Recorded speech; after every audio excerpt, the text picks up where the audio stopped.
Jelang akhir tahun, progres vaksinasi COVID-19 di Aceh terus meningkat.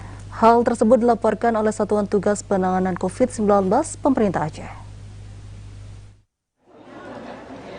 Jubir Satgas Penanganan COVID-19 Saifullah Abdul Ghani menyebutkan progres meningkat karena penduduk Aceh yang menjadi sasaran vaksinasi mencapai 4.028.891 orang.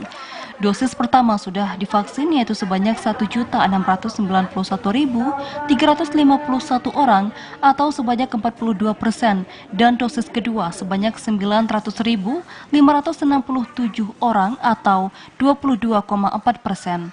Menurut Saifullah Abdul Ghani, di Banda Aceh kemarin, progres vaksinasi paling tinggi masih dari kelompok tenaga kesehatan bahkan sudah melampaui target. Target vaksinasi nakes sebanyak 56.470 orang.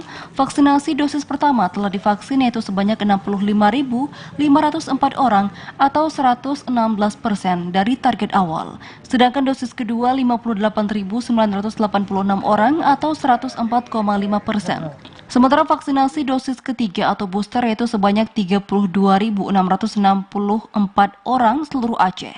Progres tertinggi berikutnya dicapai petugas pelayanan publik di Aceh dengan sasaran vaksinasi 478.489 orang. Dosis pertama telah divaksin yaitu sekitar 62,5% dan dosis kedua yaitu sekitar 47,1%.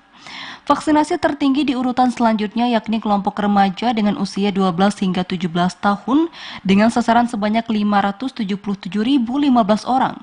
Vaksinasi dosis pertama telah diberikan sekitar 41,7%, sedangkan remaja yang tuntas divaksin dosis kedua yaitu berjumlah 21,6%.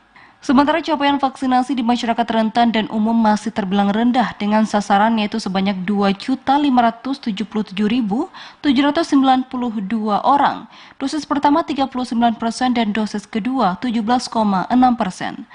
Progres paling rendah yaitu lansia 60 tahun ke atas dengan sasaran 399.125